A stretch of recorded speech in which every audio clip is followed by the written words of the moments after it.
میری معلومات کے مطابق آپ کا جو بیک گراؤنڈ ہے وہ مڈل کلاس طبقے سے ہے، مطلب 2-3 مرلے کے مکان میں رہ رہے ہیں. جو الیکشن ہے اس پہ تو خرچہ بہت کرنا پڑتا ہے، سوشل میڈیا میں پی ٹی آئی کا مقابلہ نہیں کیا جا سکتا. تو جماعت اسلامی کوئی ایسا منظم طریقہ نہیں بنا سکتی کہ سوشل میڈیا میں اپنے کام کو منظر عام پر لے کے آئے. اتنے بڑے بڑے کام کرنے کے باوجود جب الیکشن آتا ہے کارکن تو نظر آتے ہیں لیکن ووٹر نہیں ہوتے. جو بندے آپ کو ووٹ دیں تو وہ آپ سے یہ پوچھیں گے کہ ہاں بھائی ہم آپ کو ووٹ دیتے ہیں تو کس بیس پہ ووٹ دیں. جماعت نظریاتی سیاست کرتی ہے. اس جماعت کے لیے جو ہے نا وہ ہمارے معاشرے کے اندر بہت مسائل ہیں. عوامی نمائندہ ہے نا، اسے عوام کے اندر رہنا چاہیے. بسم اللہ الرحمن الرحیم. السلام علیکم، میں ہوں خرم ابن شبیر اور آپ دیکھ رہے ہیں نور میڈیا چینل. الیکشن کے حوالے سے ایک اور انٹرویو لے کر آپ کی خدمت میں حاضر ہوئے ہیں. آج ہمارے ساتھ جو مہمان موجود ہیں جناب محترم ظفر الحسن جویا صاحب موجود ہیں، جو کہ پی 11 سے الیکشن لڑ رہے ہیں. ان سے گفتگو کرتے ہیں، جماعت اسلامی کے امیدوار ہیں. السلام علیکم سر. جی وعلیکم السلام.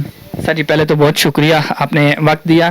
سر الیکشن کا سلسلہ شروع ہو چکا ہے. آپ کی جو سیاست ہے، جو بیک گراؤنڈ ہے، آپ نے یونیورسٹی لیول پہ بھی سیاست کی ہوئی ہے، تو یہ وہاں کا سفر اور یہاں کا سفر تھوڑا سا مختلف نہیں ہے؟ جی بہت مختلف ہے. جی اسٹوڈنٹس چونکہ پڑھے لکھے ہوتے ہیں، زیادہ باشعور ہوتے ہیں، تو وہاں پالیٹکس کرنا نسبتاً آسان ہوتا ہے، جبکہ ہمارے معاشرے کے اندر جو تعلیم کا ریشو ہے بہت کم ہے. برادری ازم ہے، تو فرقہ بندیاں ہیں، یہ ساری ایسی ہرڈلز ہیں جہاں سیاست کرنا تھوڑا مشکل کام ہے. اور لوگوں کو جو ہے نا جی وہ اس بات پر آمادہ کرنا کہ آپ نظریے کو ووٹ دیں، سوچ کو ووٹ دیں، اور فرقہ بندی، برادری ازم، ان چیزوں سے باہر نکلیں، یہ تھوڑا سا مشکل کام ہے. اچھا، آپ نے جو گفتگو کی اس سے جماعت اسلامی جو ہے وہ ایک مذہبی جماعت ہے. بہت ساری جماعتیں ہیں، جیسے ٹی ایل پی بھی ہے، اس کے علاوہ مولانا فضل الرحمان صاحب کی جماعت بھی ہے.